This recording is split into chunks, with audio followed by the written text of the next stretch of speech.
That room still appears vividly in my memory, the scent of wine mixed with hydrangeas, the clinking of glasses, and the shimmer of the crystal lights falling on my sister's white dress as if mocking me. My mother turned to me, her face glowing, her eyes shining with pride, and she asked the same question she had used my entire life to measure my worth. Your sister's wedding was perfect. When will it be your turn, Claire? I didn't force a smile or lower my head anymore. I just looked straight at her, my lips curling into a small, harmless smile, though inside me, everything had already shifted. Soon, Mom, I said calmly. You just weren't there. The sound in the hall broke off sharply. The violin stopped, the chatter faded, and only the steady, slow beat of my own heart remained. I pulled the ring from my dress pocket, its gold glinting under the crystal light, and slipped it onto my finger, not hurried, not afraid, just quiet, as if it were something that should have been done long ago. Family ashes welcomes you. Have you ever lived your whole life trying to prove that you deserve love, even within your own family? If you have, leave a comment below. I'll read every single one, because today's story might just be yours. My name is Claire Donovan. I'm 28 and live in Seattle, a city where rain falls more often than sun and people always seem to be rushing through damp, steep streets. My father, Thomas Donovan, used to be an aerospace engineer, a strict, careful man proud of having raised two accomplished, well-behaved daughters. Every time he said that, I stayed quiet, because I knew that in his heart, the word accomplished belonged only to Alyssa, my sister. She was always the one who walked into a room and made every head turn. She smiled brightly, spoke gracefully, and knew how to make people like her. Everyone called her the jewel of the family. As for me, they said I was calm and practical, a polite way of saying unremarkable. I worked as an interior designer at a small firm downtown, a stable job, not impressive but enough to support myself. Alyssa, when she turned 16, was given a shiny silver Jeep Liberty and praised for her hard work. 3 years later, when I reached that same age, my father handed me a leather notebook and said, "You should start planning for your future." I took the gift, smiled, and when I opened it, the first page was blank. Perhaps, to them, my future wasn't worth writing yet. Alyssa had always been the center of every room she entered, even in the house we grew up in. Since childhood, she carried an ease that made people want to trust her, help her, and feel proud of her. When she decided to study economics, my parents didn't hesitate for a moment. I still remember that evening's family meeting, my father opening his laptop, reading to my mother the list of colleges Alyssa had applied to. They sat close together, discussing scholarships, dorms, bright career prospects, while I sat at the corner of the table, stirring my cold tea, listening to my mother's voice soften like she was talking about a dream. We'll take care of everything for her. Her future is worth every penny. I glanced at Alyssa, saw her eyes sparkle, and silently wondered if anyone had ever said those words about me. When it came time for me to choose a major, I said I wanted to study interior design. My mother paused and asked immediately, "Are you sure about that? Design is competitive these days. Maybe something more stable, accounting, management?" I nodded. I didn't know then that with that single question, she'd drawn an invisible line between us, one daughter destined for success, the other expected to be realistic so she won't be disappointed. There was no tuition fund for me, no apartment near campus, no savings account in my name. I worked as a barista in a small cafe in Capitol Hill, learning how to smile at customers even when my hands burned from steam and my feet ached after 8-hour shifts. I used tip money to buy paint and turn my shabby rented room into a small space where I could study. Sometimes Alyssa called to show pictures of her college life, parties, friends, a new boyfriend. My mother's face would light up every time, her voice rising as if she'd just heard of a big victory. When the call ended, she would turn to me and say half-jokingly, "You should learn to talk like your sister, dear. You're too quiet, people forget you're there." I smiled, because I didn't know how else to respond. Inside, I felt a dull, familiar ache. Maybe I really wasn't loud enough to be loved. 2 years later, when Alyssa graduated, our family threw a huge backyard party. Mom ordered a 3-tiered cake, and Dad strung lights across the trees. The whole neighborhood came. People praised her beauty, her confidence, saying she was the perfect picture of a successful American daughter. I stood by the catering table, carrying trays of desserts. Someone asked what I was doing now. I smiled and said, I'm still in school. They nodded, smiling kindly, keep it up. Your turn will come. The words were harmless, polite even, yet they struck something sharp inside my chest, as if my life were one long waiting line, and my sister would always be the one standing at the front. When Alyssa announced her engagement, the house erupted like someone had just won the lottery. Dad popped a bottle of champagne, and Mom's eyes welled with tears. She said it was the reward for a girl who's worked hard. I congratulated Alyssa with a tired smile. A few months later, when I told Mom I was seeing someone seriously, she barely looked up from polishing her wine glass and said, almost absently, you should work on yourself first, Claire. Love doesn't save anyone. I stayed silent, because I knew I was speaking to a woman who had spent her whole life believing that a person's worth was measured by degrees, appearance, and praise.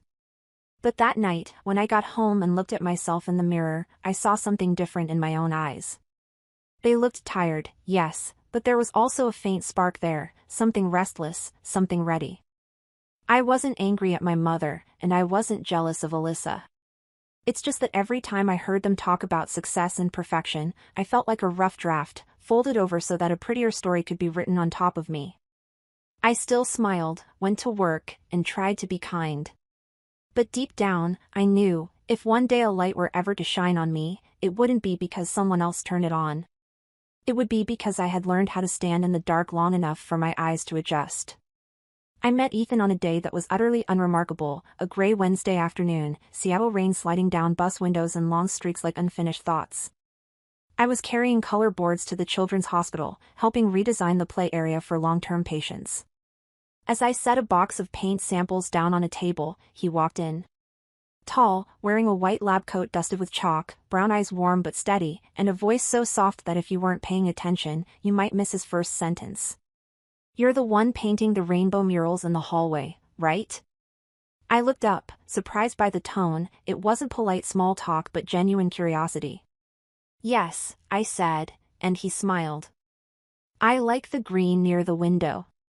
The kids laugh more when they sit there. A simple comment, but it left me standing still for a long moment after he walked away. Maybe because it had been so long since anyone spoke to me with gentleness and still looked directly into my eyes. Over the next few weeks, I saw him more often. Ethan was a physical therapist, helping children regain movement after surgery. He'd often stop by my section, lingering just long enough to ask questions. What are you planning for that wall, or do you think the afternoon light's too harsh for the kids? I realized he didn't talk out of politeness. He talked because he genuinely wanted to understand. Once, I watched him sit beside a 6-year-old boy who refused to take another step. The child was on the verge of tears, shaking his head. Ethan didn't coax, didn't scold. He simply crouched down, drew a few circles on the floor with a marker, and said, "We don't have to walk fast. Let's just get to the first circle." The boy stared at him, then nodded. From a distance, my throat tightened. I don't know when we started becoming closer. Maybe it was the day he called me the woman whose eyes do the talking. I laughed and told him that was the most romantic thing anyone in a hospital had ever said to a stranger.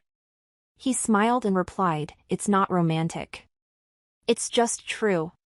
We began having dinner together, usually in small, quiet places where people didn't look at you to evaluate who you were with.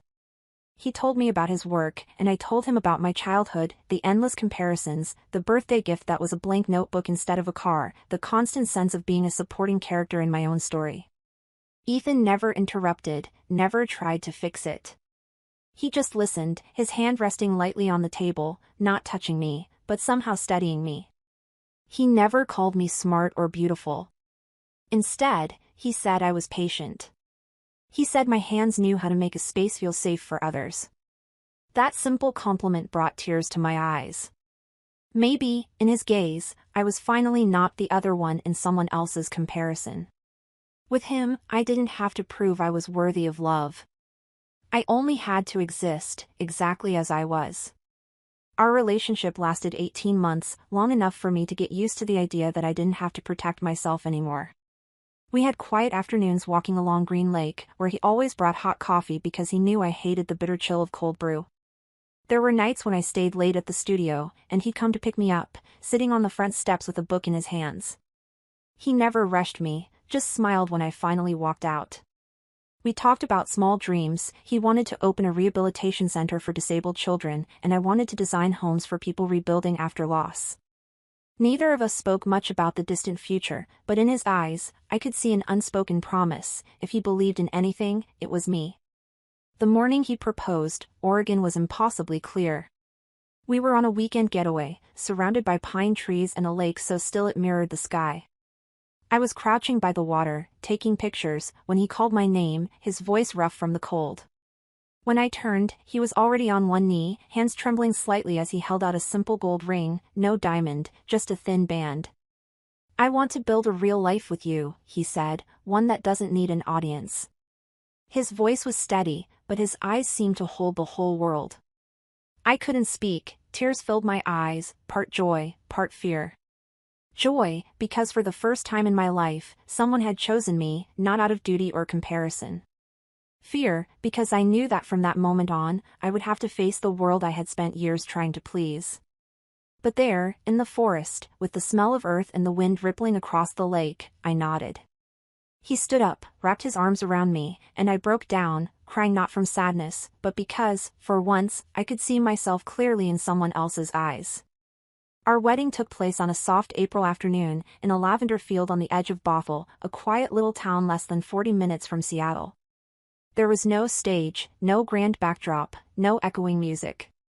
Only the gentle wind weaving through the lavender, the golden light of late day spilling across the grass, and the sweet scent drifting through the air as if the world itself had decided to be kind. 6 of our closest friends were there, along with his parents. His mother brought a handkerchief embroidered with sparrows, telling me she'd sewn it when Ethan was a boy. Her hands trembled slightly as she pressed it into mine, warm and tender. "You're the gentleness he's always needed," she said, and the words caught in my throat. We didn't hire an MC or a band. There were no scripted speeches. His father, a retired high school teacher, officiated.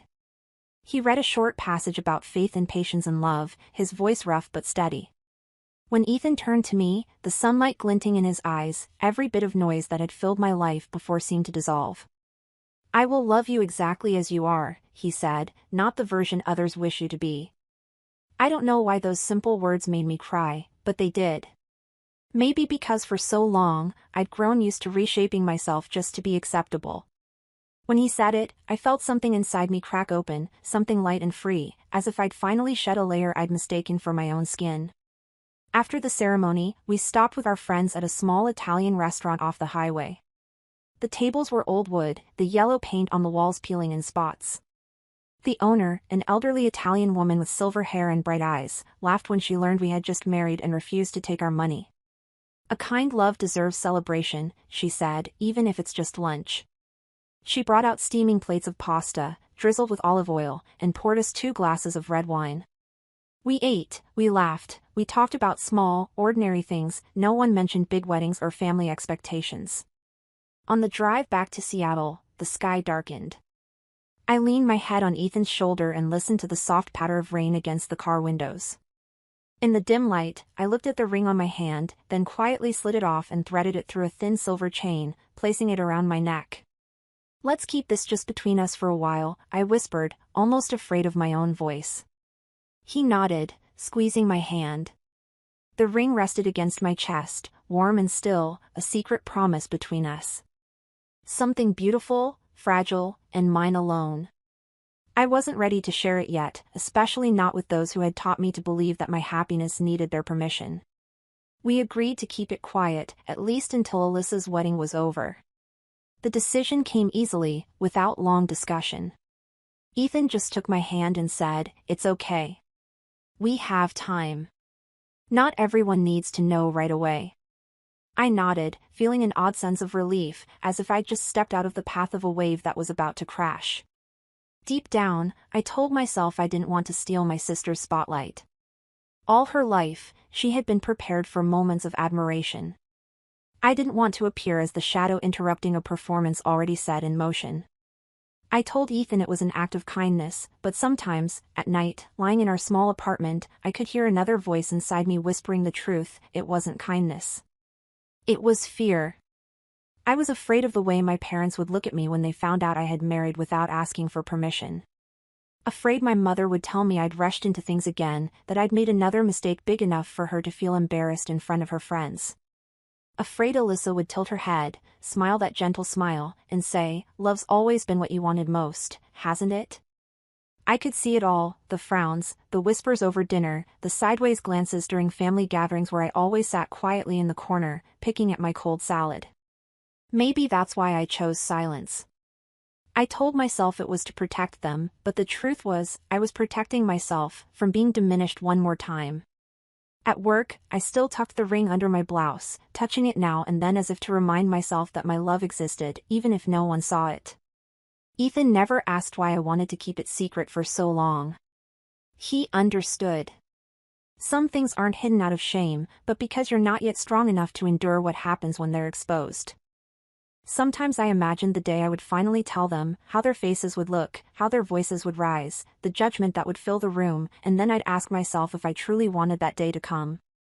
The answer always arrived slowly, but it was always the same: not yet. I wasn't ready. I needed a little more time to keep the fragile peace from being swept away. I knew the storm would come, I just didn't know when.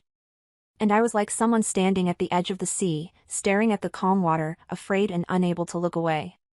As Alyssa began counting down to her wedding, my parents' house turned into a command center.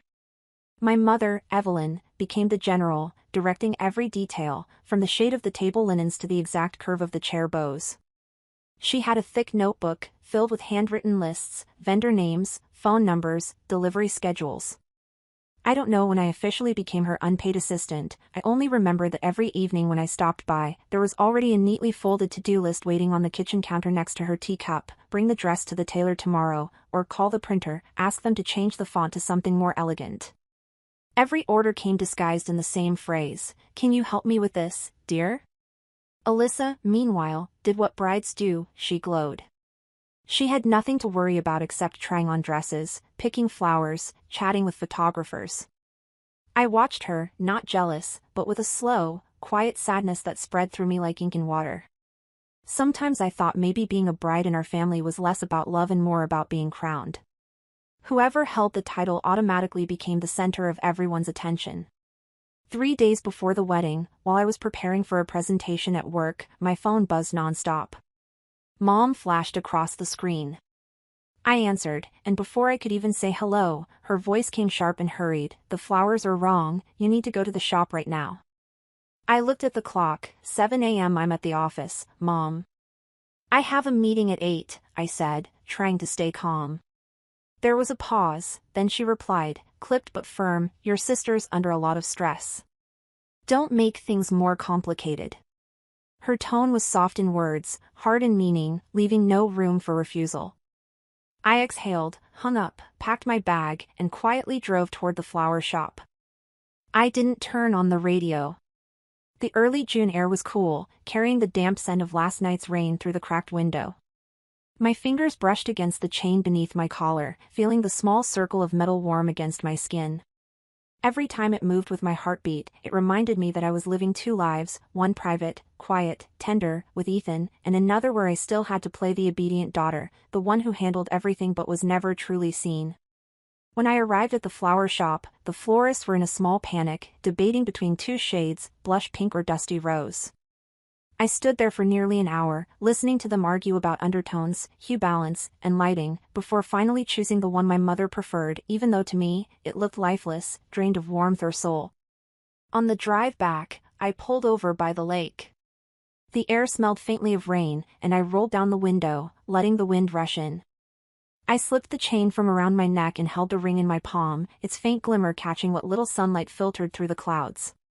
In that moment, I could see it clearly: my life split into 2 rivers, one loud, full of expectations and obligations, the other quiet, narrow, flowing somewhere unseen. And I knew someday, they would meet again, collide, and create a wave I could no longer avoid.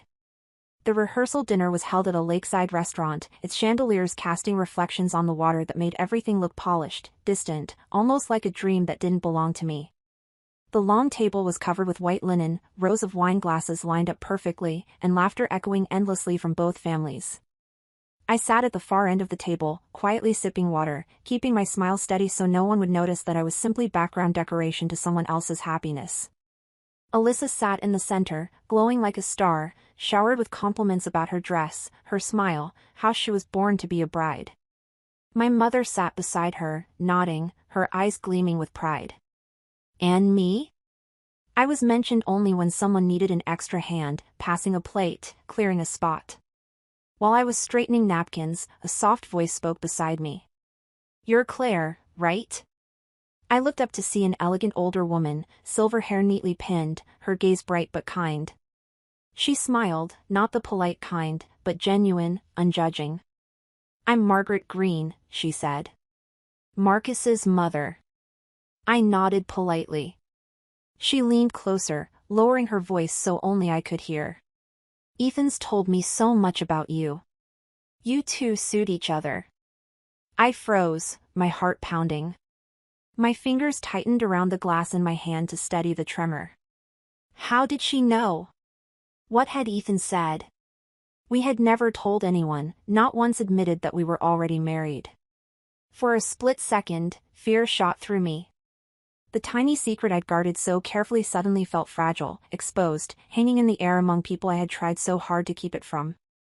But then Mrs. Green smiled again, her eyes softening into something warmer than reassurance. "Don't be afraid of loving quietly, dear," she said gently. "Sometimes, the truest love doesn't need an audience." I looked at her, unable to speak. Her words slipped into me like sunlight through winter clouds, thin but tender, enough to thaw something deep inside. I bit my lip, blinked hard to keep tears from spilling, and nodded instead of saying thank you.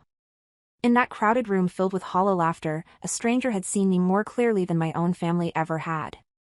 When she rose to join her husband, I stayed seated, hands clasped in my lap, trembling with a feeling I couldn't quite name, part relief, part ache. Maybe I had never needed the world's validation. Maybe all I ever needed was a single, steady gaze like hers, someone who saw me without me having to explain. Alyssa's wedding took place at a luxury hotel on the edge of Lake Union, where the lights shimmered over the water like 1,000 artificial stars. Everything was perfect, exactly the way my mother had always imagined, towering floral arches, cream-colored linens, a live jazz band playing old love songs, and a guest list curated to impress. I had been there since early morning, running errands with the bridesmaids, fixing place cards, adjusting chairs, making sure Alyssa's hair stayed smooth even as the wind teased a few stray strands. When the ceremony began, I stood behind her, holding her spare bouquet, smiling at the right moments, watching the pride glowing on my parents' faces. They looked complete, as if their dream family portrait had finally come to life. I wore the champagne bridesmaid dress that matched the others, fitted at the waist, skimming the floor. Each step I took made the fabric brush softly against the marble, a small sound that reminded me of my role, the background of someone else's perfect scene. I'd played it for so long that it no longer stung. I lifted my glass when others did, smiled for the cameras, and recited the same polite lines, "You look beautiful tonight, the reception is stunning, wishing you both happiness." Every word was practiced, smooth, another coat of gloss on the mask I had worn for years. And behind that smile, I felt the quiet rhythm of my heart against the ring hidden beneath my blouse, a secret pulse reminding me that there was a version of my life no one here could touch. By the time the dinner reception began, the music had turned livelier, the lights shifting into a soft blush tone. People were dancing, clinking glasses, cheering. I sat at a table near the corner, watching the scene as if I were watching a movie whose ending I already knew. The DJ grabbed the microphone, voice booming with excitement. "All right, single ladies, gather around. It's bouquet toss time." Laughter erupted as a group of young women rushed to the dance floor, giggling, their dresses glimmering under the chandeliers. I stayed seated, content to watch from afar. But then my mother, still radiant in her deep purple gown, her eyes glinting with pride and wine, turned to me, laid a hand on my shoulder, and urged, "Go on, sweetheart. Maybe you'll get lucky and meet someone." I looked at her, at that familiar insistence in her eyes, the belief that happiness only began when you had someone standing next to you. I stood up, not because I believed her, but because I didn't want to make a scene. I walked toward the crowd, surrounded by laughter and cheers. Across the room, Alyssa stood at the center, glowing in her second wedding gown like a star on stage. She lifted the bouquet high, her back to us, the soft light bouncing off her veil. Around me, dozens of hands reached up, faces gleaming with anticipation. I caught my reflection in a glass nearby and, without thinking, smiled. This time, my smile didn't tremble. It was calm, almost serene, because I knew I was no longer someone waiting to be chosen, and my happiness didn't need an audience to exist. The music kept playing, upbeat and bright, but I couldn't really hear it. The whole room shimmered under the chandeliers, white drapes and pink ribbons draped across every corner. Alyssa stood poised in the spotlight, bouquet of white roses in hand, her smile dazzling, the room holding its breath for the moment everyone believed would bring luck to the next bride-to-be. I stood behind the line of bridesmaids, their perfume sweet and cloying, the wine in my glass catching the light like the surface of Lake Union outside, shimmering, but empty. The DJ shouted again, voice full of theatrical energy, "Are you ready, ladies?" The crowd roared. From the front table, my mother turned and looked at me, her eyes bright, lips curved in that familiar teasing smile. "Go on, Claire," she called out. "Maybe tonight's your night." I wanted to shake my head, but her gaze, half hopeful, half commanding, kept me rooted. I stepped forward, my heels sinking slightly into the plush carpet, the sound of clapping and laughter filling my ears. Alyssa raised the bouquet high, spun around, and threw it over her shoulder. The bouquet soared through the air, spinning once, its petals scattering light, and then, as if guided by something unseen, landed squarely in my hands. The room erupted in cheers. "Claire caught it," someone shouted. Applause followed, a few whistles, flashes from phones. I stood still, fingers tightening around the stems until the thorns pricked my skin. For a moment, all the noise blurred, fading into the distance, and I could hear only the sound of my heartbeat, steady, deliberate, louder than the applause. My mother made her way toward me, the hem of her gown whispering against the floor. She looked at me with that radiant, too familiar smile, the one polished to perfection, practiced over a lifetime of pretending pride was love. "When will it be your turn, Claire?" she asked.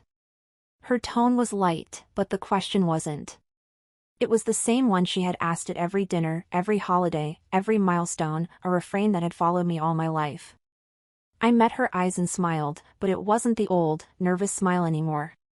It was quiet. Certain. "Soon, Mom," I said slowly, each word clear. "You just weren't invited." For a second, no one understood. The laughter, the chatter, even the music, all seemed to vanish at once, sucked out of the air. I could hear the faint clink of glass from the catering table, the rustle of satin as someone turned in their seat. Every face turned toward me. Alyssa froze mid-motion, half-turned, bouquetless. My mother's smile faltered, her hand trembled around her glass. "What did you say?" she whispered, voice sharp but unsteady. I took a deep breath, feeling my chest expand, my heart pressing hard against my ribs. Then I reached into the pocket of my dress. My fingertips brushed against something cool, smooth, familiar. I pulled out my wedding ring. Under the chandelier, the gold caught a beam of light, gleaming like something newly unearthed. I slid it onto my finger, slowly, deliberately. The room stayed silent. Some people stared. Others whispered. "My wedding was in April," I said, my voice low but clear enough to reach every corner. "In a lavender garden. With someone who truly sees me." The only sound that followed was the sharp clang of metal. Someone had dropped a fork. Alyssa turned around, eyes wide, her face frozen in shock. The bouquet in my hand still smelled fresh, the scent of white roses filling the air, sweet to the point of suffocation. My mother took a half step back, her lips trembling, but no words came. My father, sitting at a table farther away, had gone red in the face, his hand gripping his wine glass so tightly that his knuckles turned white. I looked at them, and for a moment everything slowed, as if I were standing outside of the scene, watching the people who had taught me to live quietly now rendered helpless by a few simple sentences. No one spoke.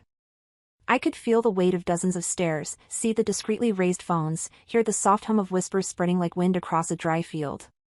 I stood there, in the middle of that glittering room, surrounded by people who had always wanted me to be proper, and for the first time in my life, I didn't need them to see me anymore. In that moment, I felt no regret. Only a strange, light sensation, as if someone had opened a window after a long, stifling storm. I had kept silent for so many years, and now that silence, breaking open, became the loudest voice I'd ever had. That night, as the hotel doors closed behind us, the music and murmurs faded away, replaced by the cold air drifting in from Lake Union. It hit my face and made me shiver even through my coat. Ethan held my hand, not tightly, just enough to remind me I wasn't alone. Our footsteps echoed softly on the stone walkway, steady and measured, as the city glowed around us, the reflections of the wedding lights still trembling on the clouds. I didn't cry. I didn't speak. I just breathed slowly, listening to the sound of my heels blending with the wind. We walked along the edge of the lake, where the dark water mirrored the distant city lights, looking like stars that had fallen to the earth.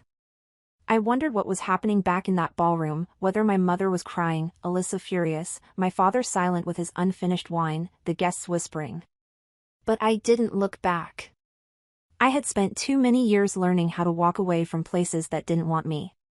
When we got home, I crossed the doorway and immediately caught the faint scent of lavender, the candle I used to burn whenever I missed our wedding day. The lamplight glinted off the ring on my hand, no longer hidden beneath a silver chain. I slipped off my shoes and stepped barefoot onto the cool wooden floor, feeling as though I were entering a new life. Ethan sat down on the couch, his eyes following me, saying nothing. He didn't ask, didn't try to comfort me, he just looked at me, and somehow, that look made me want to cry more than any words ever could. I sat beside him, listening to the rain beginning to fall outside the window. The first summer rain, thin, steady, like strands of silver thread stitching shut the empty spaces inside me. I don't know how long we sat like that, only that when I finally looked up, the sky beyond the window had already softened, hinting at dawn. The next morning, my phone began to vibrate at 6 o'clock, and it barely stopped after that.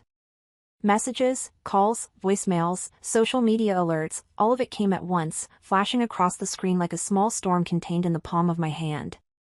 I sat at the kitchen table, a cup of coffee Ethan had made growing cold between my hands, watching the notifications pile up without touching them.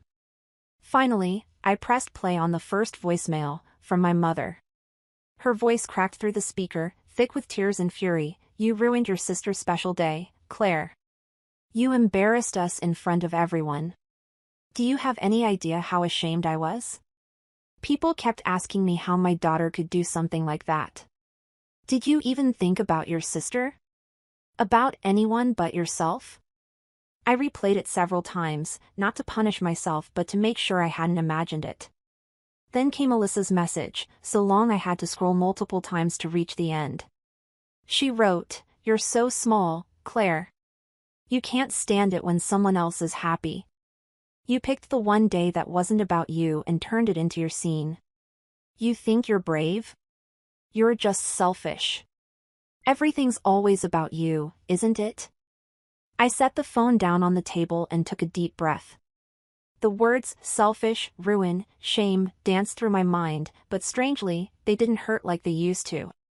Maybe because, for the first time, I knew they weren't my truth anymore. My father, as I expected, didn't call. He never did. All my life, he'd spoken to me through other people, through my mother, through Alyssa, through the long silences that stretched across our dinner table. I knew exactly where he was now, sitting in his study, staring out the window into the garden, a glass of red wine in hand, thinking about the embarrassment I had caused the family. He wouldn't be angry, that wasn't his way. He would be disappointed, a disappointment so cold it burned more than fury ever could. But I also knew I no longer owed him an apology. There were no words that could fill the distance between people who had never really seen each other. The phone kept ringing. This time, Ethan reached over and switched it off. He didn't ask if I was okay, because he knew the answer wasn't simple. Instead, he placed a mug of hot coffee in front of me, the steam rising and blurring the light from the window behind him. "What do you want to do today?" he asked quietly. I looked outside, at the soft rain falling over the rooftops, and said, "Nothing. I just want to listen to the rain." He nodded and pulled a chair beside me, sitting in silence, a quiet presence, solid as a wall. I took a sip of the coffee, the bitterness spreading across my tongue, and glanced at my phone still lighting up with unread messages. I knew that on the other side of that screen was a storm waiting to swallow me whole. But strangely, inside, there was only calm. Not the empty kind, but full, like the kind that comes after a hurricane, when you stand among the wreckage and realize you're still here. I felt no guilt, no fear. Only a strange, steady peace filling each breath. I thought, maybe this is what freedom feels like, not being forgiven, but no longer needing permission to exist. By afternoon, the rain stopped. The late daylight slipped through the window, glinting off the wooden table, where droplets still clung to the glass like tiny pearls. I reached out and turned off my phone, then leaned my head on Ethan's shoulder. Outside, the city carried on with its noise and movement, but inside, I could hear my own heartbeat, quiet, even, like an old song being played again after years of silence. For the first time, I knew I was exactly where I was meant to be, no longer someone's second daughter, but simply myself. 3 weeks after the chaos at the Lake Union Hotel, when gossip among relatives had begun to fade and all the embellished stories had settled like the froth on cold coffee, my mother called. Her voice was small, shaky, hoarse as if she'd been crying all night. "Claire," she said, "I want to see you. Just to talk. No blaming, I promise." On the other end, I heard her heavy breathing, each word pressed through exhaustion and shame. I didn't know why I agreed. Maybe I still had a trace of hope, that fragile, foolish hope children keep, even after being pushed to the edge of their parents' affection.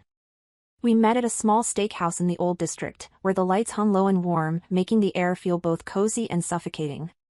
When Ethan and I walked in, my parents were already seated by the window. My mother wore a beige sweater, the collar slightly askew, her hair pulled back in a loose knot. Her face was pale, so pale I could see the veins at her temple.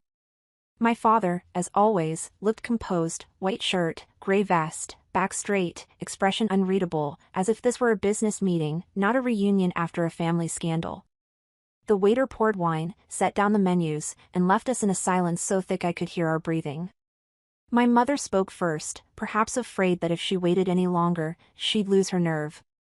"I don't want things to end in anger," she said, her eyes glistening. "I just wanted Alyssa's wedding to be perfect, you understand? Everyone was counting on it. I didn't want anything to go wrong and ruin her day." She twisted the napkin in her hands, her voice faltering. "I didn't know you were so hurt."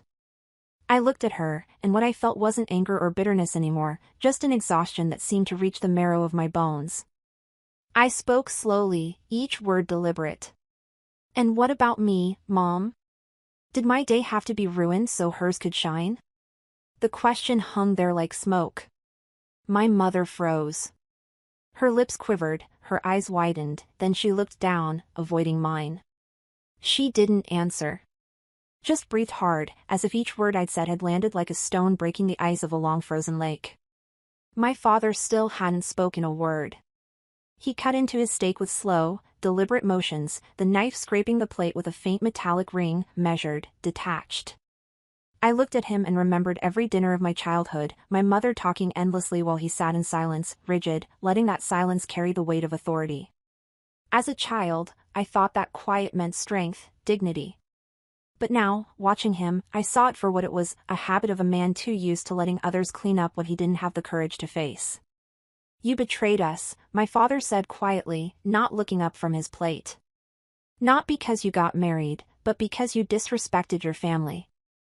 I smiled, not bitterly, but almost with relief. "Which family, Dad? The one that only exists when your daughters follow your script? Or the one where one child is allowed to shine, while the other is kept in the shadows to balance it out?" He finally looked up, startled. Maybe for the first time in his life, he saw that I wasn't afraid anymore. My mother placed her trembling hand on the table. I just don't want to lose you, she whispered. The words caught me off guard for a moment, soft enough to almost hurt. I took a breath and said, slowly but firmly, you can't lose me, Mom. You never really had me. You only had the version of me you wanted. The air cracked like glass under pressure. My mother broke down crying, real tears this time, uncontrollable sobs that made people at nearby tables glance over. I felt Ethan's hand find mine beneath the table, warm and steady, grounding me so I wouldn't fall apart. And suddenly, in the middle of that chaos, I realized the most important thing: my parents weren't cruel. They were weak. They'd built a perfect little wall around themselves to avoid facing guilt, mistakes, and the truth that they had always chosen favorites. They loved in their own way, a warped, fearful, selfish way. And I, for years, had been climbing that wall, desperate to reach their version of love, forgetting that on my side of it, there was a whole world waiting for me, a world where I could be seen, where I could be loved without having to earn it, without standing in someone else's light. When we left the restaurant, the Seattle sky had darkened. The wind carried the scent of rain down the narrow streets. My mother stood by the door, pulling me into a long embrace, her shoulders trembling. "I'll try to understand," she said hoarsely. I didn't answer. I just nodded. Under the soft yellow light spilling from the street lamp, I saw her face more clearly than ever, the fine lines around her eyes, the fatigue etched deep in her skin. For the first time, I realized that maybe she, too, had always been someone's daughter who never learned how to love properly. Ethan opened the car door for me, but we didn't leave right away. We sat there for a long time, the rain starting to fall again in slow, careful drops. Through the windshield, I could still see her standing under the restaurant sign, small and still, the reflection of the light flickering in her wet eyes. I exhaled, my chest heavy but light all at once. They weren't bad people. They were just afraid. And sometimes, fear can be the most merciless thing of all. That night, after the dinner full of tears and silence, Ethan and I returned to our small apartment in Capitol Hill. The Seattle rain came steady now, tapping gently against the window panes. The room glowed in the amber light of the table lamp, a warmth soft enough to blur everything together, the faint scent of wine, the rhythm of breathing, and the quiet things we didn't need to say. I sat down, unclasped the necklace I had worn for nearly 6 months, and let the small ring fall into my palm, cold, but no longer foreign. I stared at it for a long time, then slowly slid it back onto my finger, where it had always belonged. "To peace," Ethan said softly, pouring red wine into 2 small glasses. Finally.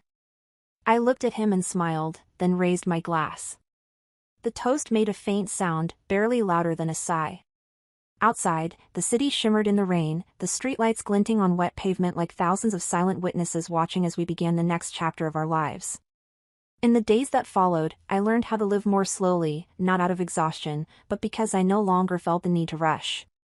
I went to work, came home, cooked dinner, sometimes stopped by the hospital where Ethan worked.